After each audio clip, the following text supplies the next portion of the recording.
They're just as devastating on the gamer and on the family and friends as if somebody was addicted to drugs. Definitely been talked about people using the internet in the same way that people may have used drugs or alcohol. It's just like real people. You're in another world. That's the dangerous component, is when it substitutes for other activities and replaces other activities that we think are important. I mean, I've heard people playing 2-3 days straight. He hadn't cleaned his apartment since August, since he got his computer.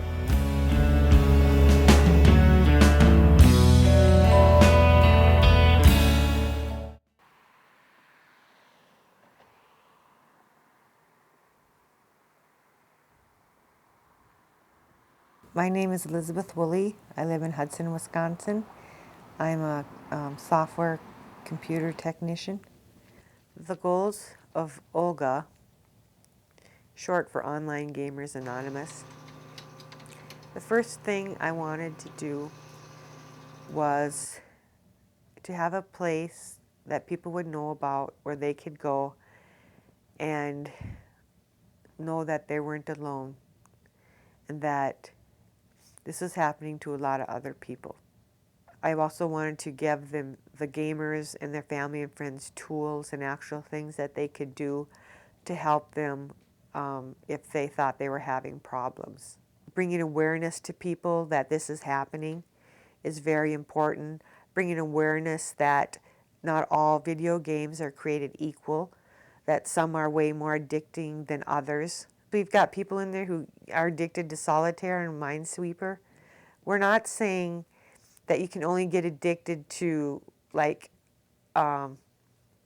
multimedia games. You can get addicted to even the little games. And yes, that does happen. Video games do have this built-in reinforcing quality. They provide kind of immediate feedback on performance, and they reward, effort, so that the more time you spend on them, the better you get, and they give you almost instantaneous feedback on how you're doing. And there's very few activities that we engage in that provide that kind of immediate feedback. And so they really are very reinforcing, and because of that, they can be very rewarding to play, psychologically rewarding in that way. Video games are like perfect conditioning tools. And in fact, they're being used for training now. I mean, the Army has video games where they teach soldiers. I think they've actually adapted some of the shooting games to training soldiers. They make wonderful training tools, and they're very reinforcing. And they do shape behaviors very quickly. Shawn was the third of 4 children. The best way I can describe Shawn is Jim Carrey. He loved to be in front of the camera. He was a clown, and he wanted to make people laugh. He had a very dry sense of humor. He was a very sensitive person. He worried that other people didn't like him, but the people I talked to all liked him. And I think he was maybe oversensitive in that area. He worked at Domino's Pizza, he worked at Menards. He was just, trying to figure out what to do with his life. And that was when he that's when he was introduced to the EverQuest computer game. EverQuest, to me, means exactly what the title is. EverQuest. I mean, it's forever. You can never beat the game. There's no ending to it. There's no certain accomplishment. Like, you can't, if you get this trophy, you beat the game. It's never ending. You just keep going and going. It's like the Energizer Bunny. I mean, it just never ends. It's like a real world. There's thousands of people that play EverQuest. It's right here is just nothing but spells. It's about 250 pages, nothing but spells. And not even all the characters can cast spells in the game. The Atlas, now that is what usually shocks most people. This Atlas is almost 600 pages long. 600 pages is big for a U.S. Atlas. People get really addicted to this game, especially EverQuest. I mean, I've heard people playing 2-3 days straight. He was 19 years old, and I don't know exactly when he started playing. He did use my computer, and he was living at home when he started playing. But he was only at home like 2 months, and then he got an apartment on his own. Some of the attraction to the computer game was that he was getting out of the real world and he was living in this fantasy world. And he was accomplishing stuff and he had friends. All he had to do was go and sit in that room in the chair and he could have, you know, all his needs met almost from that game. He started withdrawing from us. He no longer did activities with us. That game seems to have a social component to it and an immersive quality that makes it particularly damaging to relationships, and that people withdraw from other people in order to spend more time playing that game. You don't have the dangers associated with physiological withdrawal from something like heroin, but the social consequences can be similar or even worse. The consequences in terms of your ability to hold a job or go to school can be very similar. He was already addicted. I'd say he got addicted pretty fast to it. I'd say within 2 months, it had turned into a full-blown addiction for him. It was like at 1:30 in the morning. I just couldn't sleep, and I got up, and he walked in the house, 1:30 in the morning. I didn't know who it was, scared the wits out of me. And I'm going like, so this is what he's doing. He's coming over here when I'm sleeping and playing the game.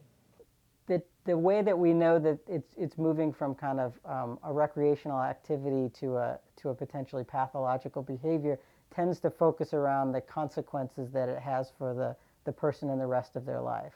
So if they find, again, that they're failing to fill major role obligations, and for kids that's going to be going to school usually, for adults that's going to be going to a job and earning a living. So to the extent that it interferes with those two things, we know that it's a problem.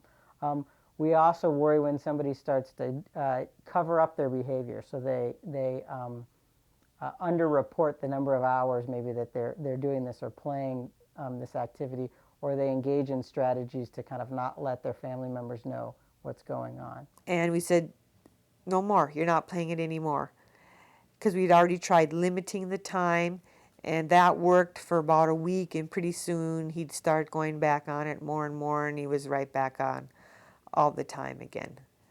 So we'd already tried that. That didn't work. So we completely banned him. He knew it. He knew we meant it. And then he decided that he was going to get a computer in his own apartment and he wouldn't have to use our computer. He hadn't cleaned his apartment since August, since he got his computer. He didn't pick anything up. He wasn't washing clothes. There was pizza plates all over and pizza boxes all over. He quit grocery shopping. He quit cooking for himself. He was pretty much buying fast food or bringing something home from work. His boss answered, and he's going like, I'm really glad that you called. And I said, why? He goes, well, I'm really concerned about Shawn.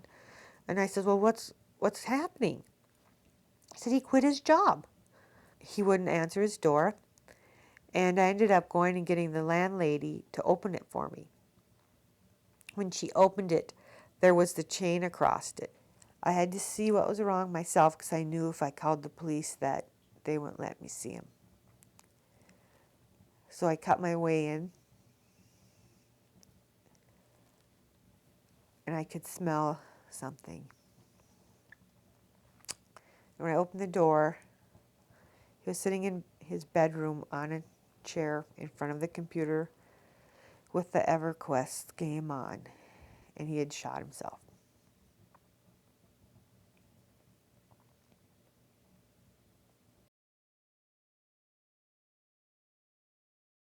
Dear Liz, your son did not die in vain. On a personal level, I am the mother of a son, 21, who almost died due to his health problems because of the game.